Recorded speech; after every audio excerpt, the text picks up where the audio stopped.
அனைவருக்கும் வணக்கம். எல்லாரும் எப்படி இருக்கிறீங்க? நல்லா இருக்கிறீங்களா? ஓகே, இன்றைக்கி ஒரு பெஸ்ட் அவுட் வேஸ்ட்டு ஒரு சிம்பிளான கிராஃப்ட் தான். ரொம்ப பெரிய கிராஃப்டெல்லாம் கிடையாது, ரொம்ப சிம்பிளான கிராஃப்ட்டு. இது வந்து தயிர் கப்பு அந்த எடுத்துருக்கிறேன். அடுத்து வந்து அக்ரிலிக் பெயிண்ட்டு பிளாக் கலர் எடுத்துருக்கிறேன். அடுத்து வந்து இந்த ஸ்பாஞ்ச் வந்து நார்மலாக வேறு மாதிரி ஸ்பாஞ்ச் வச்சு யூஸ் பண்ணுவாங்க. எனக்கு இது வந்து நம்ம வீட்டில் நார்மலாக கடைகளில் இருக்குள்ள ஸ்பாஞ்சு, அதை வாங்கி நான் குட்டி குட்டியாக கட் பண்ணி வச்சுருக்கிறேன். அந்த ஸ்பாஞ்சை எடுத்து நான் இதில் வந்து பெயிண்ட் பண்ணுறேன். இந்த மாதிரி பண்ணுறப்ப பெயிண்ட்டும் கொஞ்சமாக தான் யூஸ் ஆகும். ப்ளஸ் அதோட இந்த சேட் இது வந்து கொஞ்சம் டிஃப்ரெண்ட்டாக அழகாக வரும். அதுக்காக நான் இதை யூஸ் பண்ணுறேன், இப்படி யூஸ் பண்ணுறேன். இந்த மாதிரி நான் பெயிண்ட் பண்ணிக்கிறேன். பாருங்கள் எப்படி பெயிண்ட் பண்ணியிருக்கேன்னு. என்னோடய வீடியோ பிடிச்சிருந்தா லைக் பண்ணுங்கள், ஷேர் பண்ணுங்கள், கமெண்ட் பண்ணுங்கள், மறந்துடாமல் சப்ஸ்கிரைப் பண்ணுங்கள். இப்போ நான் வந்து ஃபுல்லாக அடிச்சிட்டேன். அந்த ஸ்பாஞ்ச் வச்சு அடிக்கிறதுனால இந்த கோட்டில் வந்து அந்த பிளாக் கலர் பெயிண்ட் வந்து விழுகலை. ஆனால் விழுகாமல் இருந்தாலும் பரவாயில்ல, அதை வந்து நம்ம வந்து ஒரு டிசைன் பண்ணிக்கலான்னு நான் விட்டுட்டேன். இப்போ வந்து நான் வந்து அதில் வந்து பேர்ல் மெட்டாலிக் கோல்டன் கலரை எடுத்து நான் அதை யூஸ் பண்ணுறேன். உங்கள்கிட்ட கலர் இல்லையாட்டி மொத்தமாகவே நீங்கள் பிளாக் கலரே அடிச்சிடலாம்.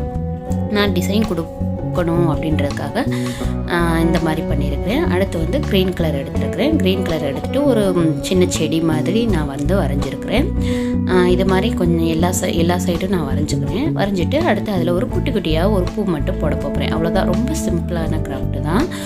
இதை வந்து ஸ்கூல் பசங்களுக்கு ஆர்ட் ஃப்ரம் வேஸ்ட்டுன்னு சொல்லிட்டு ஒரு ஸ்கூலில் வந்து இப்போ ப்ராஜெக்ட்டு இல்லை ஒரு காம்படிஷன் மாதிரி வைக்கிறாங்க. அப்படி ரொம்ப குட்டி பசங்களால் பெரிய கிராஃப்ட்டு செய்ய முடியாதுல்ல, இந்த மாதிரி சின்னதாக இருந்தால் அழகாக செஞ்சுருவாங்க. அந்த மாதிரி சொல்கிறப்ப இது செஞ்சு காமிச்சிங்கனாக்கும் ஒரு தடவை வீட்டில் நீங்கள் செஞ்சு காமிச்சா அவங்க ஸ்கூலில் செய்கிறதுக்கு ரொம்ப ஈஸியாக இருக்கும்.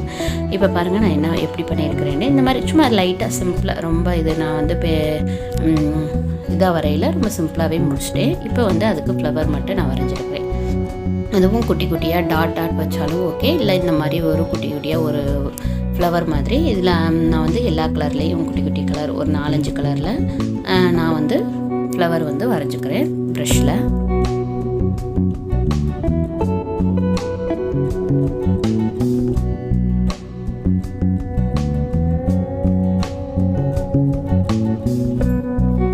அவ்வளோதான், குட்டி குட்டியாக ஃப்ளவர் போட்டு ஒரு சின்ன குட்டியாக முடிச்சிட்டேன். இவ்வளோதான் கிராஃப்ட்டு.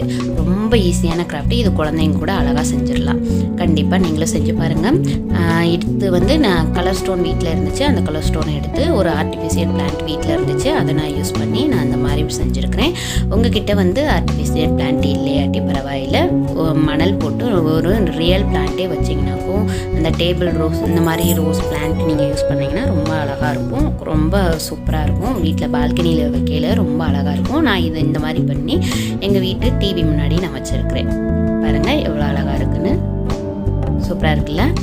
ஓகே, என்னோடய வீடியோவை இவ்வளோ நேரம் பொறுமையாக பார்த்ததுக்குன்னு வேறு ஒரு பெஸ்ட் அவுட் வேஸ்ட் கிராஃப்ட் வீடியோவில் உங்களை மீண்டும் சந்திக்கிறேன். அது வரைக்கும் take care, stay safe, bye bye.